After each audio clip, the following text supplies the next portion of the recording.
In Luke chapter 12, there is a story about a rich man. Jesus told a parable. First of all, it was two brothers. Their father died, and they were fighting over properties. And then one of them came to Jesus from verse 13, Luke chapter 12. He said, tell my brother that he will share the inheritance with us. They are fighting. And they want Jesus to come and start settling family quarrels. People try to do that to me. But I've learned from Jesus not to dabble into, but to address the most fundamental thing. Instead of going around to get involved in family quarrels. What Jesus said, he said, beware of covetousness. A man's life does not consist of the abundance of what he has. This scripture shook me many years ago. Because even when I went into ministry as a young man, I wanted to make it. I wanted to be successful. I wanted to be, to prosper. What initially, the driving force was not to go and help people. It was for me to succeed.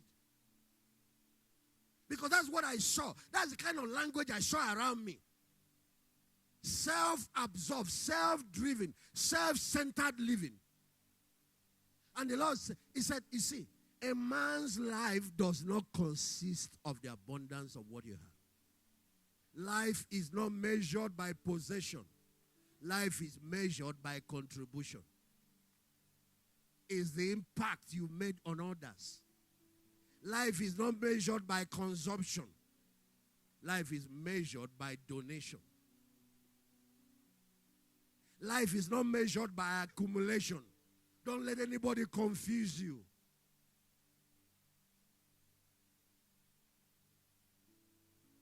The measure of your life is the impact that life made on other lives. Not how many toys you have acquired.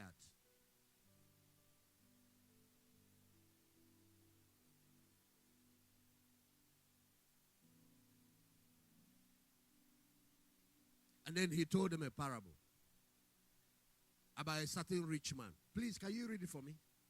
Yes. I only have a few minutes left. Please, if you don't move fast, I will have to overrule. Okay, I don't have time for, I'm really trained to be a soldier. I'm militant, so a Bible, this civilian thing. Okay, let me go ahead. He told them a parable. The ground of a certain rich man brought forth plentifully. This is a businessman, he's a farmer, and he made so much profit that year. Verse 18. And he thought 17, he thought within himself, saying, what shall I do with all this money, all this wealth? Because I have no room where to bestow my fruits. Verse 18. Be looking at all his ideology about wealth. It's all me, me, me, me, me, me. I.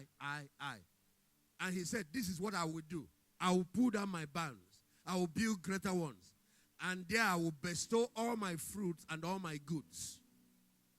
He has fruits, harvest of his farm, but he also has goods, properties he has acquired.